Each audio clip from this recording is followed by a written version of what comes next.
ലേശം ഉപ്പ്, പാകത്തിനായിട്ടുള്ള ഉപ്പ് വേണം നമ്മളിതിന് വേണ്ടി ഇടാൻ. അടുത്തതായിട്ട് കുരുമുളക് പാകത്തിനിട്ട് കൊടുക്കണം. എരിക്ക് വേണ്ടുന്ന കണക്ക് കുരുമുളക് ഇടുക. അടുത്ത മല്ലിപ്പൊടി ആവശ്യത്തിന് ഇട്ട് കൊടുക്കുക. അടുത്തായിട്ട് ഗരം മസാല. ഇറച്ചി വേവിക്കാൻ വേണ്ടിയാണ് നമ്മളിതെല്ലാം ഇടുന്നത്. ഗരം മസാല, ഉപ്പ്. അതിനുശേഷം നമ്മൾ വെള്ളം ഒഴിച്ച് നന്നായിട്ട് ഇറച്ചിയും മസാലകളും എല്ലാം കൂടെ മിക്സ് ആവുന്ന രീതിയിൽ വെള്ളം ഒഴിച്ച് മിക്സ് ചെയ്യുക.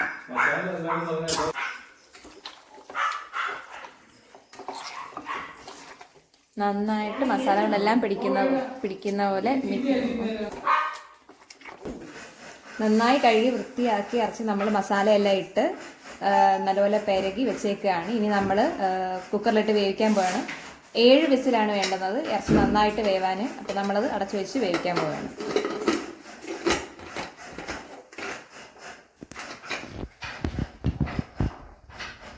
അടുത്തതായിട്ട് ഇഞ്ചി, വെളുത്തുള്ളി, പച്ചമുളക് നമ്മൾ പേസ്റ്റ് അരയ്ക്കാൻ പോവുകയാണ്.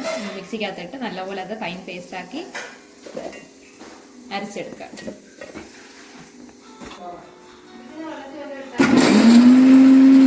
അങ്ങനെ ഇത് ഫൈൻ പേസ്റ്റായിട്ട് നമ്മൾ ഇതേപോലെ അരച്ചെടുക്കുക. ഇഞ്ചി, വെളുത്തുള്ളി, പച്ചമുളക്.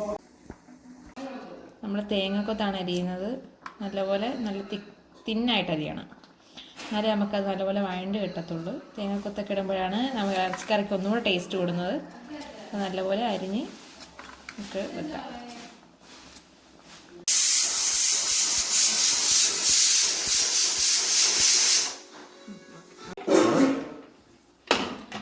നമ്മൾ വിസിലെല്ലാം പോയി കഴിഞ്ഞ് നമ്മളിതിനെ തുറക്കാൻ പോവുകയാണ്.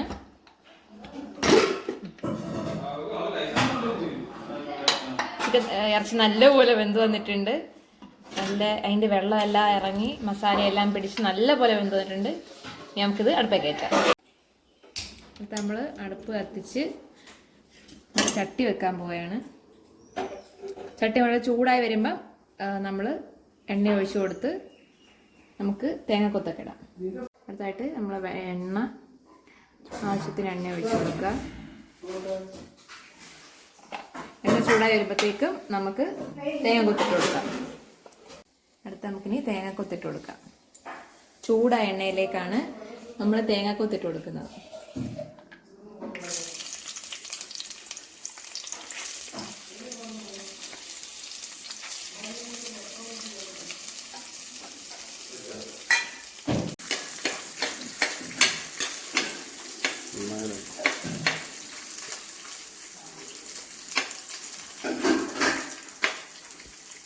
തേങ്ങ നല്ലപോലെ മൂപ്പിക്കണം.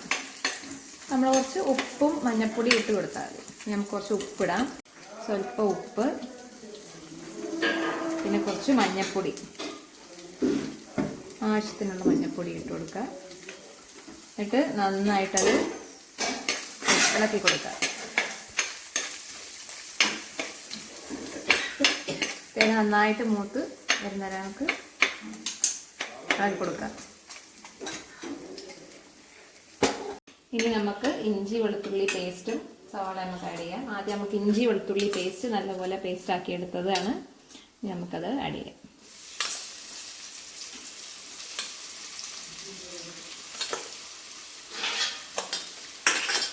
ഇഞ്ചി വെളുത്തുള്ളി പേസ്റ്റാണ് നമ്മൾ ആദ്യം ഇട്ടത്. നല്ലപോലെ മിക്സ് ചെയ്യുക. അതിൻ്റെ ഒരു പച്ചമണം മാറുമ്പോഴാണ് നമ്മൾ അടുത്ത സവാള ഇടേണ്ടത്.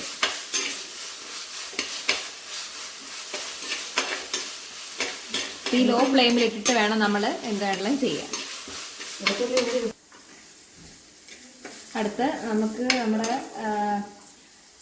ഇഞ്ചി വെളുത്തുള്ളി പേസ്റ്റ് എല്ലാം അതിൻ്റെ പച്ചമണം എല്ലാം മാറിയിട്ടുണ്ട്. ഇനി നമുക്ക് നമ്മുടെ സവാള അരിഞ്ഞത് ഇട്ട് കൊടുക്കാം. എന്നിട്ട് നന്നായിട്ട് മിക്സ് ചെയ്യുക. സവാളയും ഇഞ്ചി വെളുത്തുള്ളിയും കൂടെ നല്ലപോലെ ഒന്ന് മിക്സായി വരുമ്പോഴത്തേക്ക് നമുക്ക് ബാക്കിയുള്ള ഇൻഗ്രീഡിയൻസ് എല്ലാം ഇടാം. ഇനി കുറച്ച് ഗരം മസാല ആഡ് ചെയ്യാം. നമ്മളതെല്ലാം നല്ലപോലെ വഴണ്ട് വന്നിട്ടുണ്ട്. കുറച്ച് ഗരം മസാല. അടുത്ത നമുക്ക് മീറ്റ് മസാല, അത് ആവശ്യത്തിന് നമുക്ക് ഇട്ട് കൊടുക്കാം. സ്വല്പം മുളക് പൊടി നമുക്ക് ചേർത്ത് കൊടുക്കാം.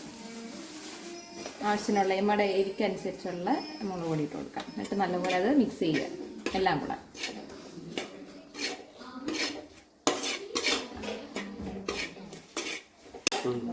അടുത്ത് നമുക്ക് ഇറച്ചിയുടെ വെള്ളം ഒഴിച്ചു കൊടുക്കാം.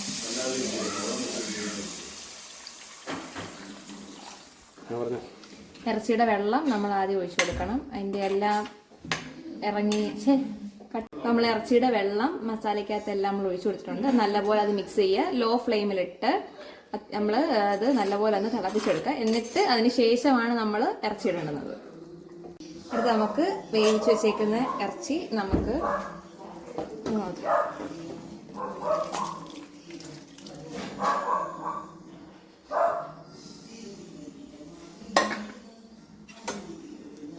നല്ലപോലെ അത് മിക്സ് ചെയ്യുക.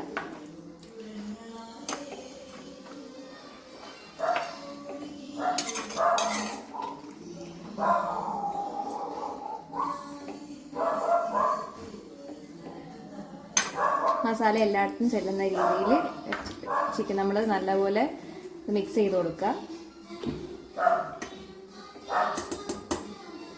ഇപ്പം ബീഫ് കറി ഇവിടെ റെഡി ആയിരിക്കുകയാണ്.